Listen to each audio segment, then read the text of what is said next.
우리나라가 양궁을 세계에서 제일 잘하잖아요. 예, 금메달 1개 이상씩은 꼭 땄고 올해는 5개나 땄다고 해요.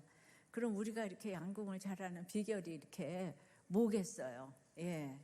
그러니까 늘 이렇게 실전에서 일어날 수 있는 모든 상황들을 만들어 놓고 바람과 날씨, 태풍 찌는 듯한 더위, 추위 이렇게 똑같이 만들어 놓고 훈련을 한다는 거죠. 그래서 나 자신과의 싸움에서 이겨야 상대방도 이길 수 있다고 그래요. 양궁만 그렇겠습니까? 모든 일이 다 그래요. 훈련이 제일 중요한데 큐티도 그렇죠. 평소 들어둔 말씀과 적용한 말씀이 있어야 진짜 사건이 왔을 때 말씀으로 이길 수 있는 거예요. 그래서 보니까 여전한 방식은 하여튼 최강의 훈련이더라고요.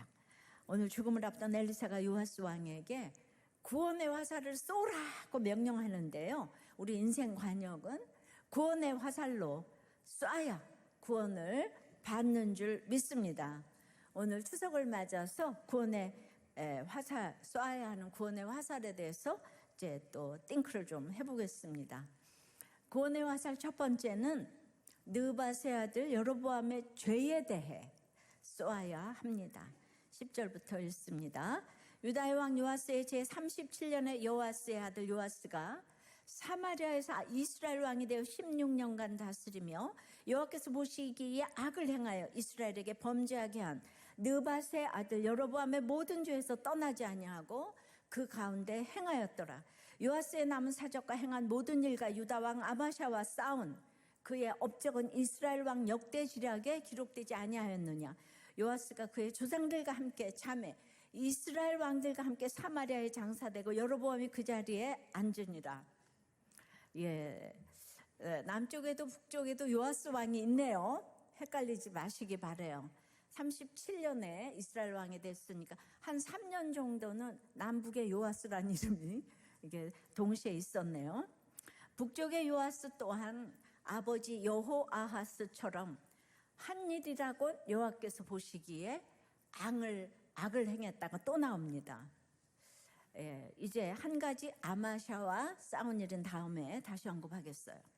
왕들마다 이렇게 따랐다 하면 여로보암이고 떠나지 아니했다 하면 금송아지인데 정말 듣기도 징그럽지 않아요?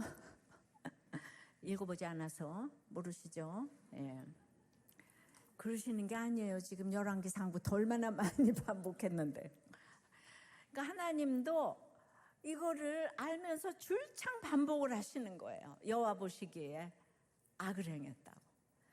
근데 지난주에도 나왔는데 또 나왔잖아요. 그죠?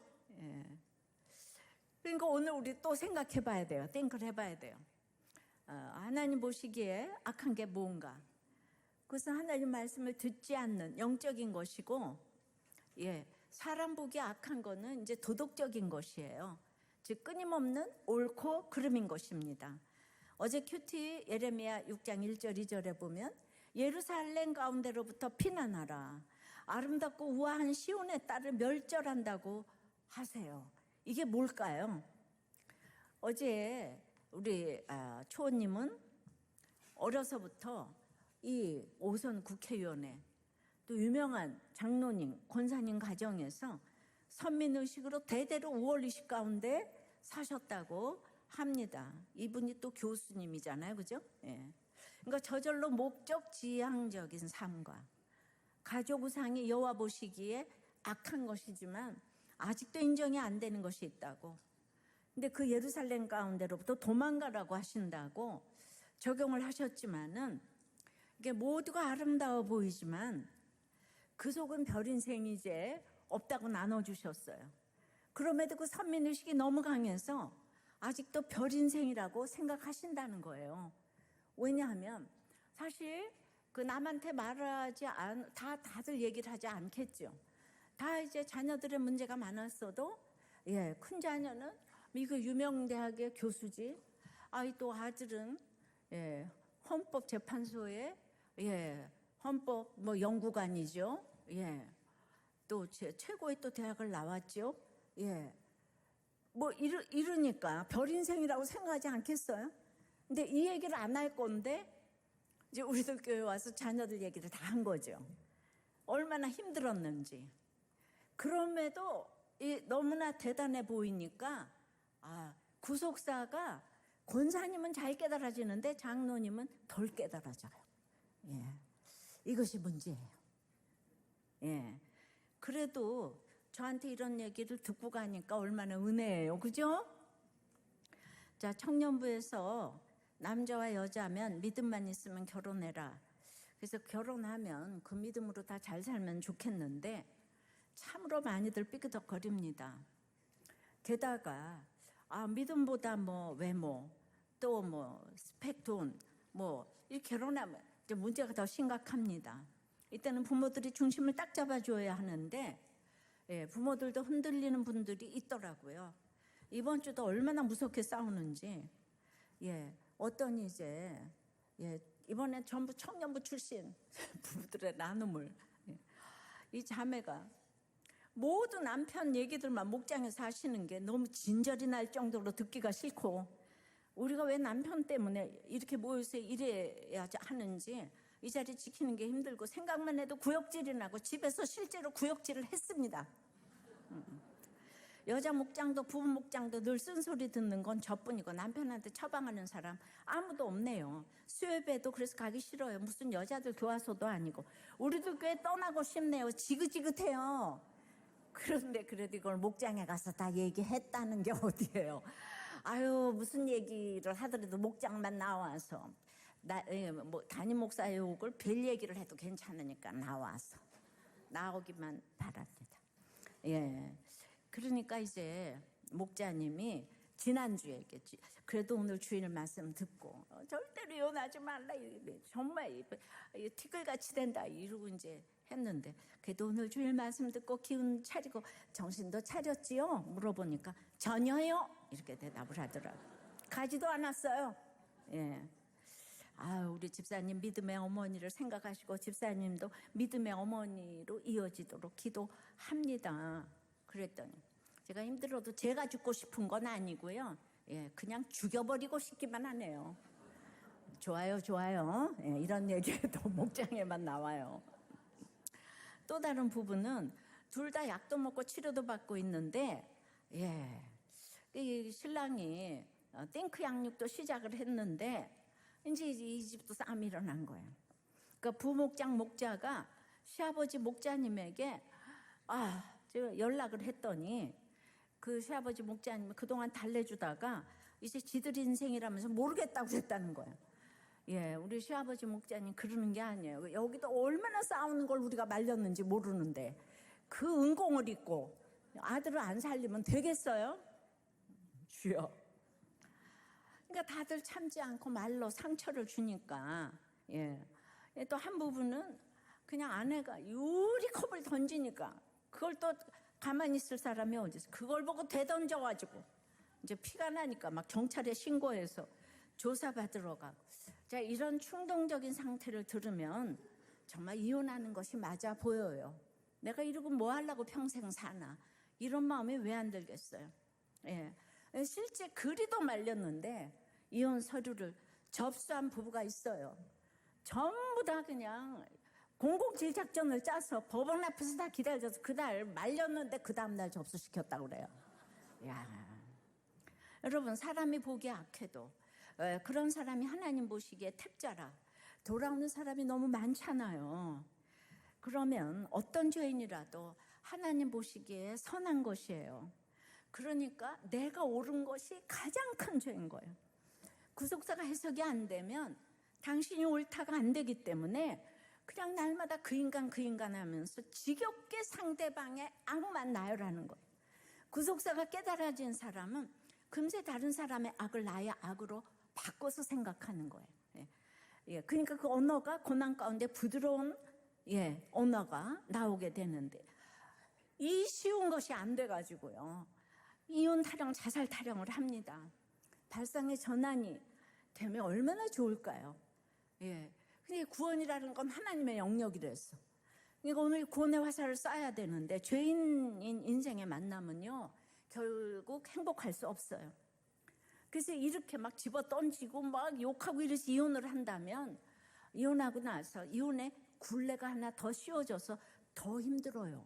예. 해석이 안 된 채로 이혼하면 안 돼요. 그러니까 이거를요 모두 달려들어서 막아야 해요. 어린아이들이잖아요. 그죠? 지금 철이 없어서 그래요. 예, 이걸 안 막으시면 교회가 여호와 보시기에 악한 거예요. 안 막는 여러분들은 다 사형감이에요. 교회가 회개를 해야 되는 거예요.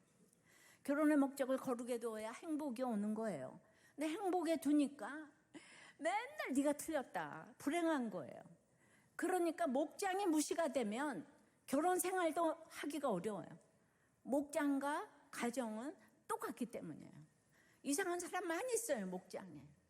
그거를 다 품고 가는 것이 목장, 가정 똑같은 거죠.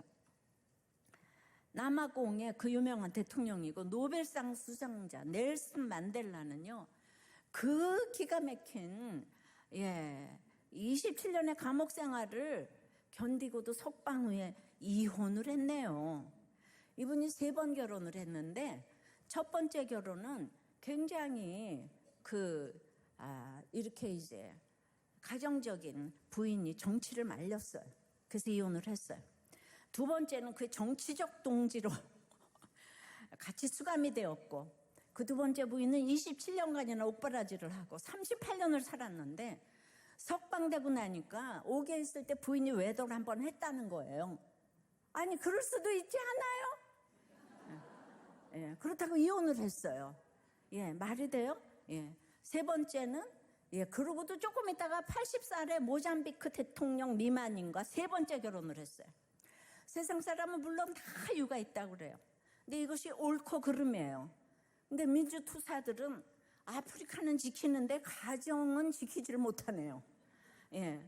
정치는 적어도 추앙하는 동지들 때문에 내가 옳은 거예요. 근데 결혼은 말도 안 되는 배우자를 옳다 그래야 되니까. 다른 데서는 나를 이렇게 올려주는데 이 배우지도 못하고 이런 사람이 나한테 막 컵을 집어 던지는데 내가 살겠어요? 여기서는 영웅인데. 예. 그러니까 감옥 생활보다 더 힘든 것이 결혼 생활 지키는 것이 맞습니다. 그런데 그 유명한 만델라도 이혼을 했으니까 우리 같은 사람 이혼은 당연한 것이다의 모델이 된다면 앞으로 남고 뒤로 미치는 거예요. 저는 만델라는 조강지처를 설득하면서 기다렸어야 돼요. 그 정치가 하나님 뜻이라면 반드시 하게 하셨을 거예요. 그런데 중요한 거, 급한 거, 이 순서를 모르는 거예요. 그러니까 결혼은 아프리카 감옥보다 어렵고 재혼은 아프리카 선교보다 어렵습니다. 우리들 교회가 이 어려운 결혼을 잘 지켜내니까 지금 한 사람 한 사람이 모두 선교사가 되어서 우리 선교 훈련을 받아본 적도 없는데 지금 강에서 바다로 나가는 걸 보셨죠? 보셨죠? 언약의 최고봉은 결혼이에요. 이 언약은 지켜야 되는 거예요. 이 언약을 깨고 약속을 깨고 어디 가서 무슨 복을 받으려고 그렇습니까? 그러십니까? 화성에서 온 여자, 금성에서 온 남자의 저자 존 그레이도 이혼을 하고 나서 그 책을 썼다고 그래요. 예, 결혼을 지킨다는 것이 너무 어려워요. 여호와 보시기에 선한 것은 나를 닮아라 그랬잖아요. 뭐예요 그건? 내가 형편 없지요. 그 형편 없음에도 하나님이 나를 사용해 주셨기 때문에 주님의 택자라면 무조건 나를 닮아라가 돼야 되는 거예요. 예. 근데 지난주 한초원의 나눔을 보니까 나를 얼마나 닮기 원하냐 질문을 던졌더니 전부 49%, 80%, 60%, 99%, 79%, 50%, 10%, 51%, 60%, 30%. 예. 100%는 두 분밖에 없더라고. 이것이 그냥 세속사로, 행위로, 아주 전자동으로 생각하는 나눔이에요. 구원의 확신이 없다는 거예요, 지금. 근데 이게 목자들의 나눔이라고요. 예. 그러니까 왠지 나는 나를 닮아라 하기가 미안해. 그러니까 여러분들이 행위로 자꾸 생각해서 그래. 겉으로 드러나는 악이 없는 분들도 계시겠지만 우리가 속은 예외 없이 아담과 하와의 후손이잖아요. 겉이 멀쩡하면 더 화려한 금송아지를 섬기고 아름답고 우아한 묘한 시온의 딸처럼 살 가능성이 오히려 많아요. 그러니까 최악은 자기 자신이 금송아지가 되는 것이에요. 자기가 우상인 거죠. 사탄처럼 스스로 하나님이 되려는 거예요. 그러니까 겉으로 엉망이든 멀쩡하든 별 인생이 없는 거예요. 누구든 금송아지 한 마리 이상씩 다 짊어지고 삽니다. 그러니까 우리는 난 절대로 아빠처럼 엄마처럼 살지 않을 거야. 다 그러지만 어느 순간 그렇게 아빠 엄마의 모습 그대로 살고 있는 거예요. 깜짝 놀라지만 다 늦었어요. 벗어나려야 돼. 벗어날 수 없는 굴레를 다 쓰고 살아요. 이렇게 북이스라엘의 대가 이어져도 세대가 변천해도 심지어는 왕조가 바뀌는 과정 속에서도 여로보암의 죄악을 근절하지 못했어요. 이 죄악의 뿌리가 얼마나 깊은지, 이 죄악을 그럼 북이스라엘에 처음 유입시킨 여로보암 왕가가 어떻게 되었는지를 보여주는 것이 열왕기서라고 했잖아요.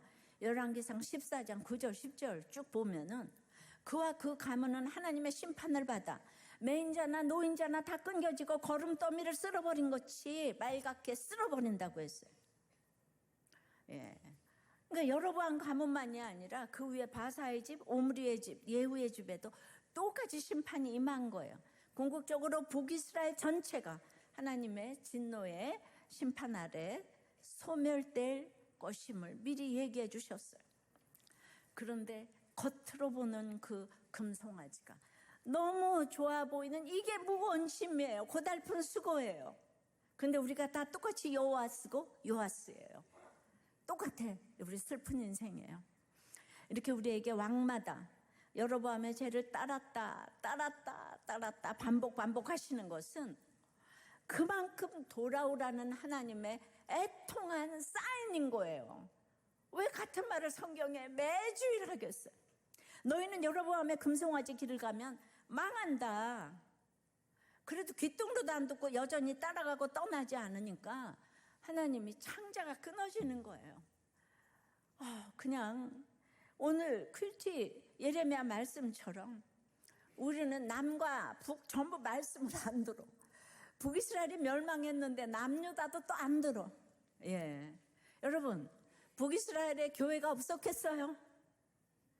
예, 전부 금송아지 찬양하는 교회만 있는 거잖아요. 북이스라엘에. 적용 질문이에요. 다 함께 싫었지만 닮아 있는 부모의 모습이 있습니까? 하나님의 애통이 얼마나 체휼이 되십니까? 부부간에 가족간에 혹은 목장에서 회사에서 나는 옳고 당신이 틀렸다를 누가 가장 많이 합니까? 그리고 이번에 얼마나 했어요?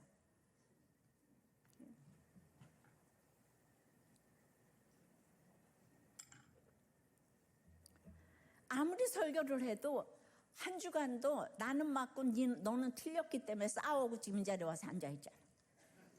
그냥 그게 우리 아무리 반복 하나님 반복 하셔도 맨날 나는 맞고 넌 틀렸어. 그냥 나는 맞고 엄마가 틀렸어. 당신이 틀렸어. 이것 때문에 우리 다 죽어요. 죽어. 자, 구원의 화살은 첫째로 뭐예요? 느바세 아들 여로보암의 죄에 대해서 써야 돼. 두 번째는 그래도 눈물을 흘려야 합니다. 오늘 요아스도 특별한 게 없어요. 북이스라엘의 악한 왕 중 한 사람일 뿐이에요. 다른 왕들과 똑같은 공식에 따라서 무덤에 묻힙니다. 그런데 그를 특별하게 만든 사건이 하나 있어요. 14절입니다. 엘리사가 죽을 병이 들매 이스라엘의 왕 요아스가 그에게로 내려와 자기 얼굴에 눈물을 흘리며 이르되 내 아버지여 이스라엘의 병거와 마병이여 하며 남을 평생 도와주려고 살려준 그 엘리사도 죽을 병이 들 수가 있어요. 제가 날마다 덤으로 사는 인생이라서 주님 저 언제 데려가시나요? 라는 생각이 늘 있는데 아직까지 살아있어요. 엘리사가 마지막 등장했었을 때가 9장 1절이었는데요. 제자를 보내 예후에게 기름을 붓게 했죠. 그때로부터 40년이 넘게 지나가고 지금 80이 넘었어요. 40년 동안 선지자의 사명을 전심으로 감당했을 것인데 하나님은 그 일을 성경에 기록하지 않으셨어요. 중요하지 않아서도 아니고 잊으셨기 때문도 아니죠. 엘리사가 여전한 방식으로 변함없이, 그래서 오히려 이미 기록한 것 이상 더 기록할 필요가 없이 잘 살았기 때문이에요. 드러나지 않는 무대 뒤에서 묵묵히 사명을 수행했어요. 이런 사람이 진짜 하나님의 사람 아니겠습니까? 우리가 다 이런 하나님의 사람이 되면 좋겠어요. 그런데 이제 엘리사의 사명도 끝날 때가 되었어요. 그래서 다시 등장을 하는데 어떻게 죽는지 하나님이 우리에게 보여주시고 싶으신 거예요. 엘리사가 노안으로 죽게 되었다는 소식을 듣자 요아스가 엘리사에게로 내려옵니다. 내려왔다는 거는 거기가 저지대인 것도 있지만 영적으로는 높은 자리에서 낮은 자리로 내려왔다, 이런 뜻이 있죠. 요아스는요, 엘리사가 베푸는 구원의 덕을 톡톡히 지금 보고 살아왔어요. 그런데 그 말씀에는 전혀 귀를 기울이지 않았어요. 그러니까 죄 가운데 행하면서 죄에서 돌이켜 떠나는 것은 단지 죄를 그치는 게 아니에요. 우리가 어떻게 죄를 그칠 수가 있겠어요? 죄를 그치는 거 말고 말씀의 구조 안으로 들어와야 되는데요. 죄와 중독보다 말씀과 공동체가 더 좋아져야 죄와 중독이 끊어지는 것이죠. 요아스나 전부 말씀에는 관심도 두지 않으니까 죄 가운데 전자동으로 행하는 거예요. 바로 이게 높은 자리입니다.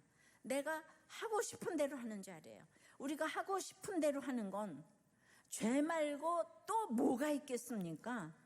하나님과 상관없이 우리 원대로 하는 거는요, 죄뿐이에요. 내가 하나님 되는 자리지요. 높은 자리, 교만의 자리예요.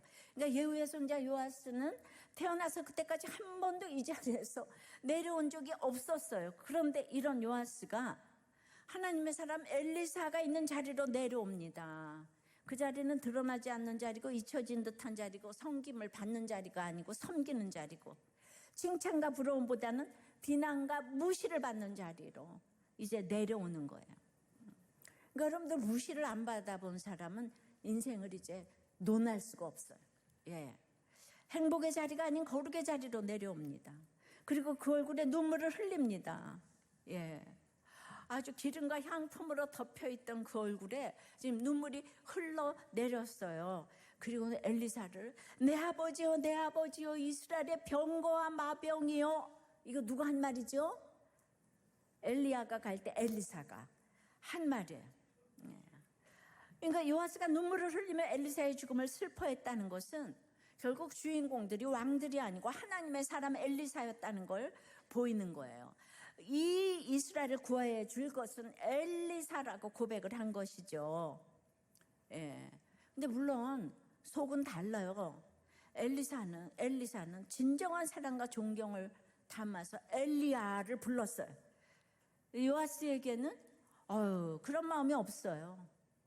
지금 왜 부르겠어요? 지금 그렇게 높은 데 있다가 지금 이스라엘 상태는 아람에 의해서 멸절돼가지고 마병 50명, 병거 10대, 보병 10,000명밖에 없는 아주 초라한 이 상황이었잖아요. 그러니까 자기 상황을 보니까 눈물밖에 날 것이 없고 요아스는 엘리사를 말 그대로 그냥 병거와 마병 있죠. 그러니까 최강의 무기쯤으로 생각한 거예요. 근데 이제 무기가 없어지게 되었으니까 그 안타까움에서 이제 미래에 대한 걱정 때문에 엘리사가 있는 자리에 잠시 내려왔고 잠시 눈물을 흘리는 거예요. 이스라엘의 병거와 마병은 똑같은 말이지만은 엘리사와 요아스에게는 아주 다르게 쓰였습니다. 그러니까 요아스는 지금 이제 1절 2절에 여호와 보시기에 악을 행하고 있다 그랬잖아요. 그러면서도 여호와 앞에서 지금 이제 악어의 눈물을 지금 흘리고 있는 것과 같지요. 예를 들어볼게요. 아버지가 생겨서 가서 이제 아버지가 이제 죽게 생겨서 가서 눈물을 흘리는데 속마음은 아버지 왜 나 돈 안 주고 죽어? 여기다 사인 좀 하고 돌아가셔. 이게 요아스의 눈물이야. 남편이 죽어서 슬픈 것도 이제 내가 어떻게 먹고 살라고 죽어요, 이겁니다. 그러니까 구원받아서 기쁜 것이 뭔지 몰라요. 예수도 없고 믿음도 없는 사람들은 우는 이유를 몰라요. 믿음 없는 사람들은 해석을 못하기 때문에 다 자기 슬픔 때문에 울어요. 왜냐? 인간은 100% 죄인이기 때문이에요. 죄인은 자기밖에 몰라요. 인간에 대해서 너무 알아서 인간미가 없어지려고 합니까? 그러나 이 인간론을 알고 사건이 오면 승리할 수 있는 힘이 생기는 거예요. 사람은 믿음의 대상이 아니라고 그랬잖아요. 그런데 말이죠. 이렇게라도 요아스가 하나님의 사람이 있는 자리로 내려오니까 고뇌 화살을 쏠 수 있게 되었잖아요. 그럼 우리는 속으로는 하나도 안 그런데 겉으로만 내려오는 척하고 눈물을 흘리는 척하니까 나는 그런 거 안 믿어, 이러면 안 된다는 거예요. 우리 안에 선한 게 어디 있어요? 우리가 100% 죄인이고 죄의 공장인데 말이에요. 우리가 위선 아닌 게 어디 있어요? 그러니까 이렇게 저 사람의 위선을 나는 안 믿어 하는 이게 사람이 보기 악한 거예요. 그러나 두려움과 걱정, 슬픔과 놀람이 생기는 사건이 올 때 거기에 반응해서 낮아진다면 소망이 있는 거예요. 그렇게 해서라도 눈물을 흘리게 된다면 가능성이 있는 거예요. 이스라엘에는 이런 왕도 지금까지 없었기 때문에 하나님은 황공할 지경이에요. 누가 회개한다는데 저 사람 말은 콩으로 메주를 쓴다고 해도 안 믿어. 그러시면 안 되는 거예요. 한 왕도 예외 없이 여로보암의 죄를 떠나지 않았기 때문에 주님은 애통절통하시는 거예요. 그러므로 속는다 해도 믿어야 할 때가 있어요. 물론 이제 늘 분별해야 하겠지만요. 그러므로요, 중요한 것은요, 두렵고 걱정스럽고 슬프고 놀란다고 밑도 끝도 없는 절망의 자리로 내려가면 안 된다는 거예요. 우울의 자리, 죽음의 자리로 마냥 내려가면 안 되는 거예요. 그냥 남편이 한번 욕했다고, 뭐 한번 때렸다고, 부인이 한번 뭐 욕을 했다고 그렇게 우울의 절망의 자리로 내려가면 안 되는 거예요. 그래서 우리는 요아스가 엘리사에게로 내려간 것처럼 이제 말씀으로 인도해줄 엘리사 같은 믿음의 지체가 필수고요.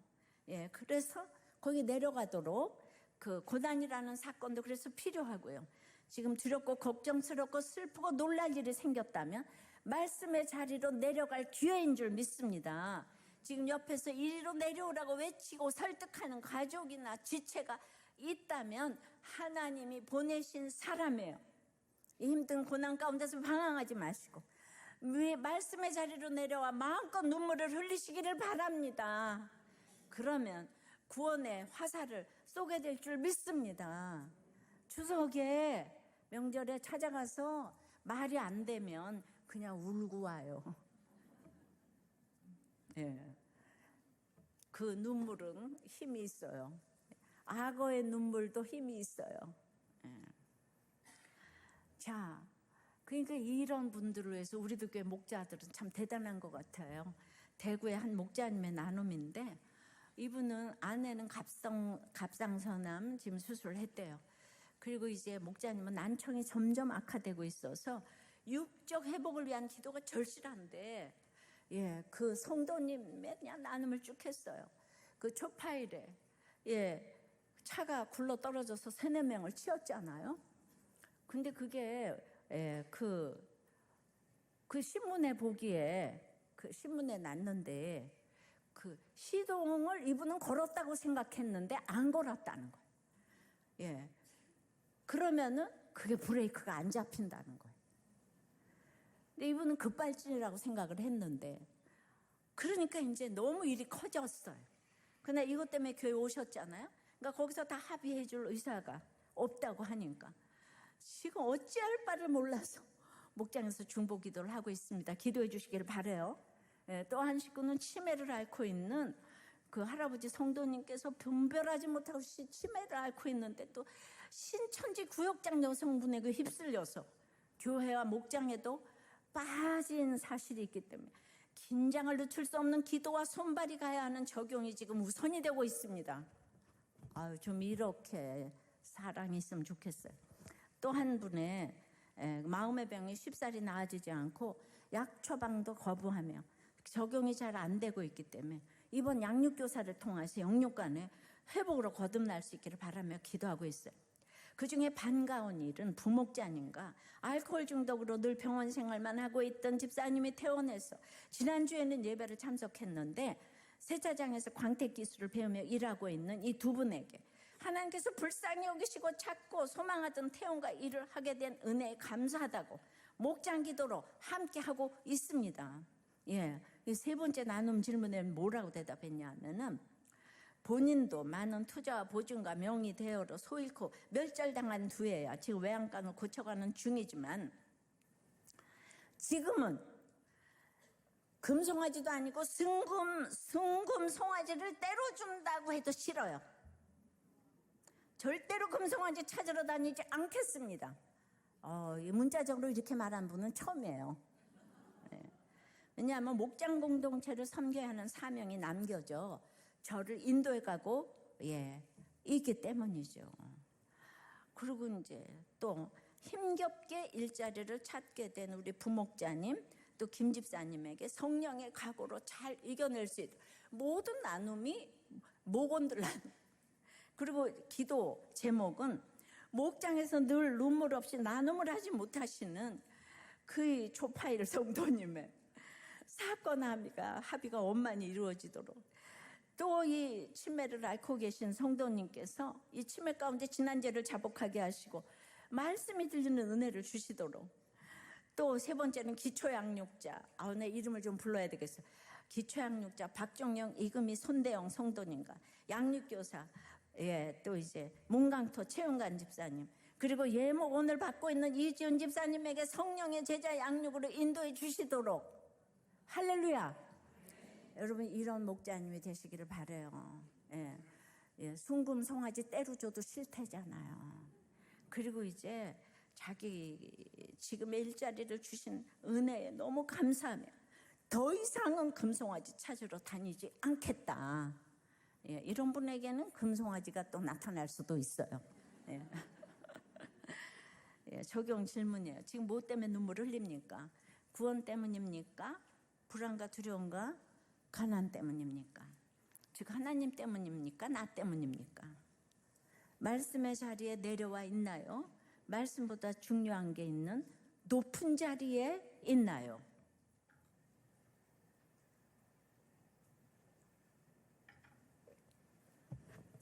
구원의 화살은 첫째로 뭐라고 그랬죠? 느밧의 아들 여로보암의 죄에 대해 쏘아야 해요. 두 번째는 그래도 눈물을 흘려야 돼요. 세 번째는 온전히 순종해야 온전히 승리합니다. 15절에서부터 읽습니다. 엘리사가 그에게 이르되 활과 화살들을 가져오소서 하는지라 활과 화살들을 그에게 가져오매 또 이스라엘 왕에게 이르되 왕의 손으로 활을 잡으소서 하매 그가 손으로 잡으니 엘리사가 자기 손을 왕의 손 위에 얹고 이르되 동쪽 창을 여소서 하매 곧 열매 엘리사가 이르되 쏘소서 하는지라 곧 쏘매 엘리사가 이르되 이는 여호와를 위한 구원의 화살 곧 아람에 대한 구원의 화살이니 왕이 아람 사람을 멸절하도록 아벡에서 치리이다. 이제 믿음이 아니라 기복적인 걱정으로 엘리사에게 내려와 눈물을 흘린 요아스지만 엘리사는 그에게도 말씀을 전해줍니다. 내 형제가 아람처럼 안 믿고 교만하고 나를 늘 쳐도 나는 끝까지 당해야 하고 하나님께 맡겨야 해요. 아람이 먼저 쳐들어왔기 때문에 활과 화살들을 가져오라고 잡으라고 방법을 지금 가르쳐 줬어요. 영문 모를 일이었지만 내가 해야 될 전쟁을 하고 있으면 하나님이 가르쳐 주십니다. 여기서 엘리사가 해줄 수 있는 것도 최소한의 요아스의 순종이 없이는 물리칠 수 없기 때문에 아람과의 전쟁에 무기를 갖추라는 이야기예요. 그러니까 요아스는 이때는 시키는 대로 가져오는 거예요. 엘리사는 이어서 손으로 활을 잡으라고 해요. 잡습니다. 또 왕의 손 위에 자기 손을 얹어요. 한글 성경은 이걸 안찰이라고 번역을 했어요. 안수하고 안찰하고 동쪽 창을 열라고 해요. 동쪽 창은 왜 그래요? 이스라엘에서 보면 아람은 동쪽에 있어요. 그러니까 내가 두려워하는 원수 대적을 향하여 창을 열라는 거예요. 예. 그러니까 엘리사는 북이스라엘의 영적 나병을 위해 그래도 눈물을 흘리는 요아스를 돕고자 하는 거예요. 이 마음 이해되십니까? 교회 오신 것만도 너무 감사한 성도들이 많아야 해요. 그들이 못 알아듣는다고 이상하다고 그러시면 안 돼요. 한 영혼으로 보셔야 돼. 예, 그러니까 이제 요아스는 그대로 동쪽 창을 또 열었어요. 활을 쏘라고 해요. 그대로 쏩니다. 활과 화살을 가져와서 활을 쏘는 일을 만일 의도를 가지고 한다면 10초도 안 걸릴 일이잖아요. 그런데 이 단순한 일을 엘리사는 한 컷 한 컷 잘게 쪼개서 명령을 하고 요아스는 그 명령대로 이행을 합니다. 그러니까 이렇게 하나하나 인도함 받고 해야 돼요. 그래서 엘리사가 그 의미를 알려줘요. 이는 여호와를 위한 구원의 화살, 곧 아람에 대한 구원의 화살이니, 여기서 여호와를 위한이라는 말은 여호와께서 주셨다는 뜻이에요. 하나님이 주신 구원의 화살이라는 거예요. 이스라엘을 위한 화살이 아니고 여호와를 위한, 여호와의 영광을 위한 화살이라는 거예요. 예, 그러니까 하나님을 위해 싸우면 그것이 믿음이 되어서 끝없이 하나님 힘을 주시는 거예요. 그래서 부르심이 먼저 온 거예요. 그런데 나를 위해 싸운다면 한계점이 오면 금세 무너져요. 사건 하나가 오고 누가 말 한마디 하면 금세 무너져. 여호와를 위해서 전쟁을 해야 되는데 여러분의 행복을 위해서 전쟁을 했기 때문에 말 한마디, 사건 하나, 실직 하나에 이혼 타령을 지금 하고 있는 거죠. 그러니까 이제 저를 보니까 하나님을 신앙하고 하나님 때문에 전쟁을 하니까 하나님이 저에게 끝없이 힘을 주시는 걸 여러분들이 보시잖아요. 그죠? 하나님을 위한 전쟁을 해야 되는 거예요. 하나님의 영광을 위한 전쟁을 해야 되지. 끝없이 나나나나나 좀 고만하시고, 아무 믿음 없는 요아스인데 기복적인 걱정이 고난이 돼요. 말씀의 자리에 내려와 울기만 했더니 지금 구원의 화살을 얻습니다. 우리가 지금 잘 읽기만 해도 깨달아지는 게 있잖아요. 어떤 전쟁을 하더라도 큐티를 할 때 한 단계 한 단계 이렇게 인도를 받으라는 거예요.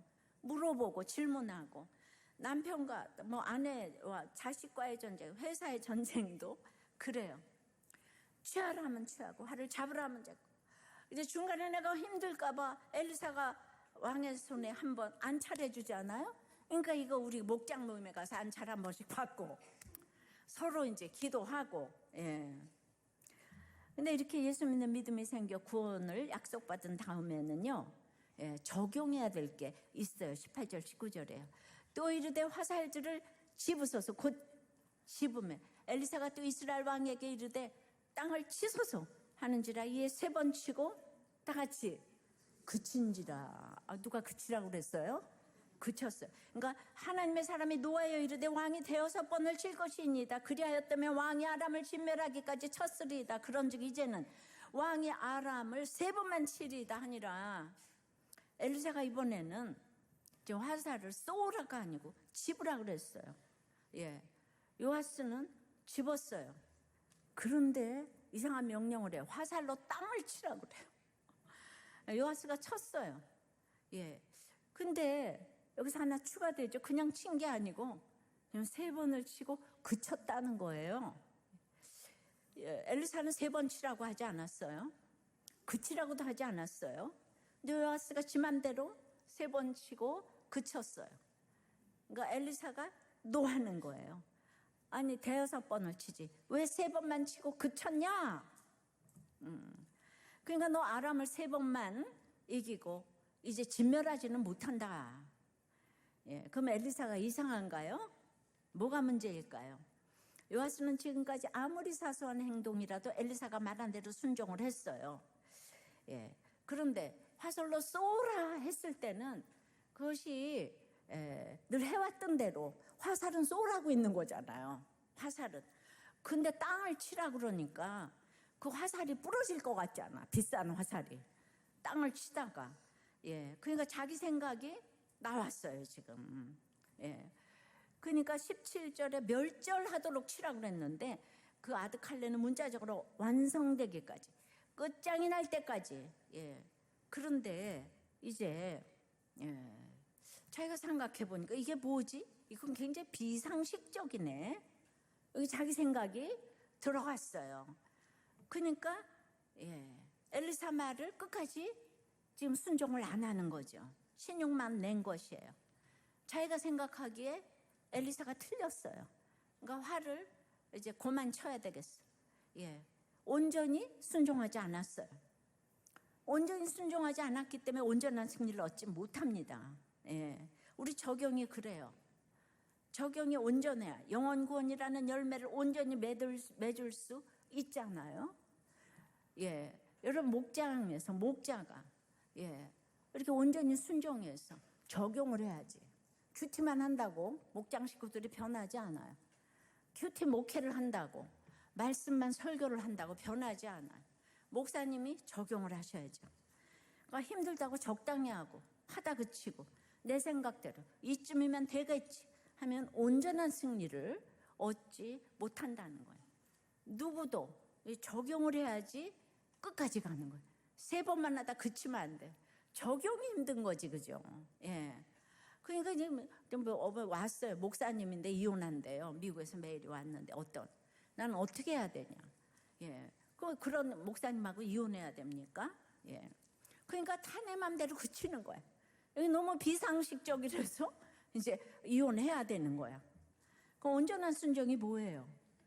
이거 어떤 정도나 크기로 생각하면 우리가 어떻게 온전한 순종을 할 수 있겠어요? 온전한 순종은요, 들은 말씀대로만 하는 거예요. 엘리사가 말하지 않은 것, 자기 생각대로 판단해서 3번만 치고 그쳤잖아요. 그러니까 넬슨 만델라가 이혼하는 게 자기 생각이 얼마나 많아. 하나님 말씀을 모르니까. 온전한 순종은 대단한 순종이 아니고 들은 말씀대로만 하는 거예요. 그럼 잘 들어야 되죠. 그냥 다른 게 아니고 오직 주님의 말씀을 들어야 하는데 날마다 큐티하면서 이제 질문하고 구속사적으로 하나님 모시기 악한 게 아니고 우리는 이제 구원의 시각으로 하루에 주신 말씀만큼 하루 순종하려고 읽어야지. 내가 큐티하면서 이건 하나님 틀렸잖아 이러시면 안 되잖아. 이 말씀이 틀렸네. 하나님도 그때 조르셨나 뭐 이러면서 온전한 순종을 주님이 받으시고 온전한 승리를 주시는 거예요. 적용 질문이에요. 시키는 걸 잘합니까? 시키는 대로 하는 걸 잘합니까? 내 생각과 달랐지만 말씀 그대로 해서 승리한 적이 있습니까? 이번 명절에 구원을 위해 적용해야 할 온전한 순종은 무엇입니까? 그러니까 이제 이게 뭔가 하면 우리들 교회도 우리 초창기에 요아스 같이 이렇게 요아스 같은 집사님이 처음에는 어찌나 말을 잘 듣는지 우리가 다 속아요. 근데 그분이 그 유명한 치과의사 주식 집사잖아요. 그분이 그때 대표 기도에서 뭐라고 기도를 하셨냐 하면 하나님 지난주는 증권이 내려가서 너무 기도가 잘 되더니 어제 증권이 올라가니까 기도가 안 됩니다. 이런 말을 막 대표 기도로 나와서 하셨어요. 그러면서 인간이 이렇게 악하다고 최고 학부 나와서 하라는 것도 잘하고 홈페이지에도 너무 재밌게 글을 쓰시고 자기 얘기를 다 하니까 한쪽에는 증권 수식을 꼽아 보시면서 한쪽에는 이제 자판을 치는 거예요. 말씀. 부인 집사님은 남편 집사님만 생각하면 눈물이 앞을 가린다는 거예요. 근데 그분이 우리들 교회로 왔다고요. 기도도 열심히 하세요. 그분 주식을 못 끊어요. 제가 그분을 위해 얼마나 기도를 해야 할까요? 너무나 제 앞에서 말씀을 잘 듣는 거예요. 그런데 또 너무 말을 안 듣는 거예요. 맨날 잘 듣고 가서 맨날 주식을 해요. 그러니까 이분은 증권을 남들은 말 안 하고 하잖아요. 근데 이분은 내가 하니까 기도를 해달라는 거예요. 그러니까 거꾸로 돼서 주식이 조금 올라가면 믿음이 그냥 막 좋아져요. 그러니까 처음에 말을 다 잘 듣는 것 같은데 자꾸 주식이 안 되니까 이게 지겨워졌어요. 예, 하나님은 굉장히 비상식적이야. 예. 요아스가 꼭 그분 같아요. 예. 왕인데 엘리사가 하라니까 너무 잘 듣잖아요. 예. 그러니까 늘 기도를, 주식을 위해서 기도를 부탁하니까 기도응답으로 주식이 폭망한 거죠. 기도를 부탁하니까 폭망한 거예요. 여러분 아무거나 기도 부탁하지 말아요. 주식 금송아지 짊어지고 인생이 고달프신 거예요. 제가 재수생 모임을 하니까 떨어진 김에 몇 달은 다 해요. 예. 그래서 이제 재수생 모임에 온 것도 기가 막힌데 그 다음에 큐티 좀 써볼까? 써봅니다. 그 다음에 좀 나눠볼까? 예, 나눕니다. 그 다음에는 말씀대로 좀 기도해볼래? 그때부터 막 지겹기 시작합니다. 예. 그러니까 재수한 아이들은 몇 달은 하는데 붙은 아이들은 처음부터 신경질이 나요. 왜 나보고 큐티를 하라 그러나. 예. 이 3번 치고 그치는 거예요. 그러니까 3번 치다가 눈에 보이는 게 없으니까 딱 그쳐요. 그거야말로 살 길인데 다들 큐티 4-5달 하다가 합리화하면서 이제 큐티도 하고 술도 마시고 또 큐티도 하고 증권도 열심히 하고 하나님 말씀을 보다가 다 이제 그 다음에 다 이제 그치는 거예요. 결국 이분의 20년의 결론은 무엇일까요? 유명한 학교를 나와서 유학까지 갔다 오신 의사 선생님께서 집도 말아드시고 병원도 말아드시고 그래도 의사가 돼서 굶지는 않고 페이닥터로 일을 하시네요. 정말 의사가 좋은 건지 나쁜 건지 모르겠네요. 그래도 21년 동안 교회를 나오십니다. 이 제 얘기를 다 듣고 나오세요. 그리고 아들, 딸 모두 신결혼했습니다. 예. 이런 분도 있어요. 요새 보니까 아들 부부도 싸우대요. 예. 여러분, 이러면서 21년 동안 이혼이 거의 없다는 것이 믿어지세요? 예. 저는 매주일 이런 사람들 보고를 듣고 정말 제가 창자가 끊어져요. 그래서 이혼을 말리려고 아주 그냥 아주 거꾸로 정말 삿가닥질을 진짜 할 정도로 정말 애통절통합니다. 그런데 청문회에서 보니까 동성애를 찬성하면서 그렇게 무섭게 질문하는 국회의원들이 모두 목사들, 예전 전도사님들인데 내가 예수 믿는데 이러면서 그렇게 조롱을 하는 거예요. 우리나라가 지금 잘 사라졌다고 그러더니 지금 10위권에 들어가서 완전 지금 기독교를 국회에서 조롱하고 있어요. 그러니까 이제 요아스가 따로 있는 것이 아닙니다. 말씀을 맺어요. 구원의 화살은 느밧의 아들 여로보암의 죄에 대해 쏴야 해요. 그러니까 이게 뭐예요? 여호와 보시기에 악한 것은 내가 옳다는 거예요. 이 세상의 가장 큰 죄는 내가 옳다예요. 그러니까 훌륭하고 선한 사람들이 내가 옳다가 되지 않겠어요? 내가 옳기에 억울해서 가출하고 외도하고 이혼하고 다 죽고자 하고 남을 정죄합니다. 그래도 눈물을 흘려야 합니다. 눈물을 흘려서 말씀의 자리로 내려가야 해요. 온전히 순종해 온전히 승리하는데 내가 보기에 다 비상식적이라고 이렇게 생각해서 결혼도 그치고 큐티도 그치고 회사도 그치고 그러시면 여러분들 온전히 승리하지 못하세요. 이 고속사가 들리는 내 영이 살아야 당신이 옳다가 되는 줄 믿습니다. 찬양하고 기도할게요.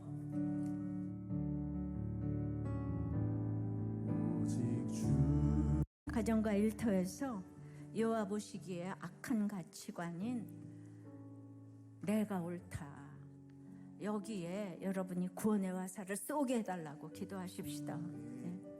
그러기 위해 눈물을 흘리면서 애통하게 해달라고 3번만 치고 그치지 않고 온전히 순종해서 온전히 승리하게 해달라고.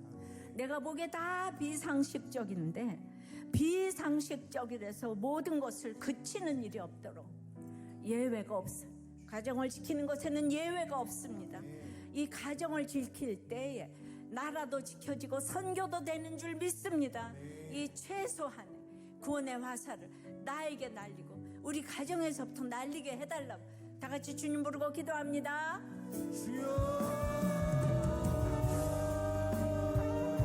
아버지 하나님, 오늘 요아스의 죄도 여전한 똑같은 죄 여로보암의 그 죄를 못 떠나고 여호와 보시기에 악을 행했다고 해요. 여호와 보시기에 악이 정말 내가 맞고 당신이 틀렸다는 거가 너무 맞는 것 같아요. 이번 주간도 내가 맞기 때문에 너는 틀려서 억울하고 분하고 그래서 우울증이 오고 조울증이 오고 공황이 오고 하는 내가 맞고 당신 틀렸다고, 이게 여호와 보시기에 가장 악한 것임을 오늘 다시 알았어요. 그래도 우리는 내가 맞고 당신 틀렸어요. 억울해요.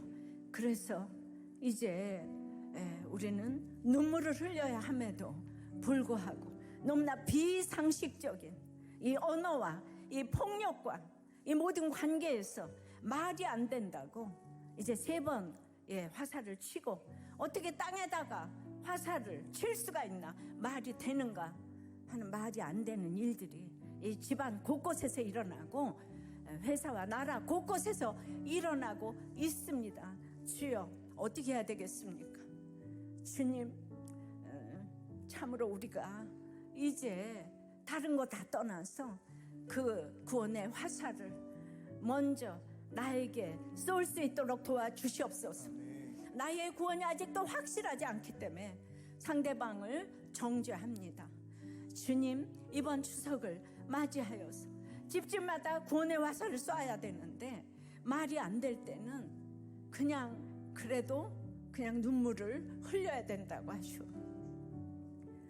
주님이 눈물도 억지로 흘릴 수가 있겠습니까? 눈물을 흘릴 수 있는 애통함을 주시옵소서. 주님, 저 너무 부족하지만 이렇게 집집마다 문제가 일어나는 여러 얘기를 들으니 제가 너무 애통합니다. 창자가 끊어지려고요. 저는 날마다 이런 얘기를 듣고 사는데 주님 말씀이 안 들리며 전부 다 저를 비난합니다. 주님, 제가 아직도 부족하여서 저에게 화살을 쏘지 못해서 이런 일이 일어납니다.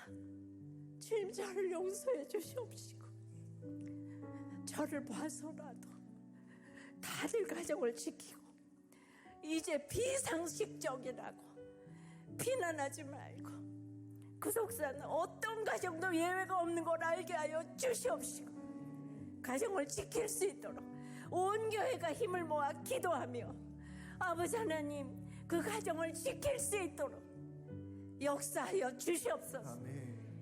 이제 아버지 하나님, 말이 안 된다는 얘기는 이제 그만하게 도와주시옵소서.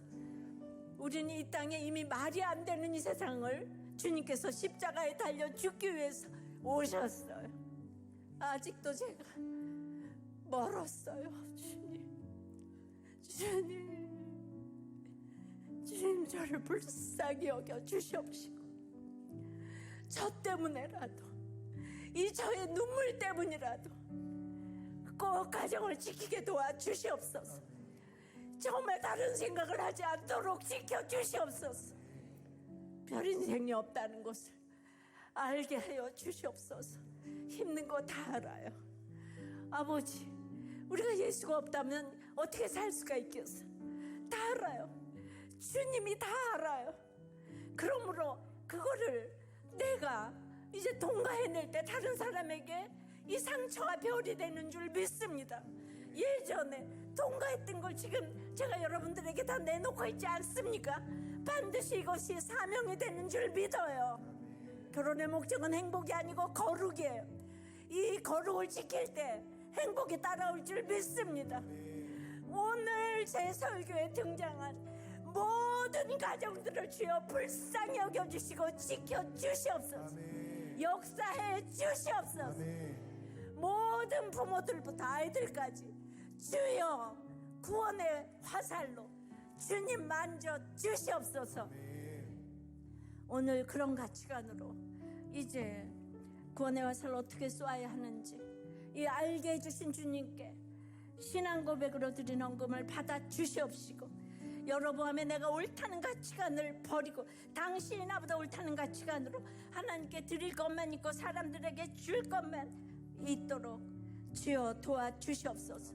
이 구속사의 가치관으로 행할 수 있도록 우리들의 결혼과 가정과 직장과 학교와 회사와 사업과 연구와 건강과 물질과 프로젝트와 아이디어에 주님 기름을 철철 부어 주시옵소서. 예수 그리스도 이름으로 기도드리옵나이다. 아멘.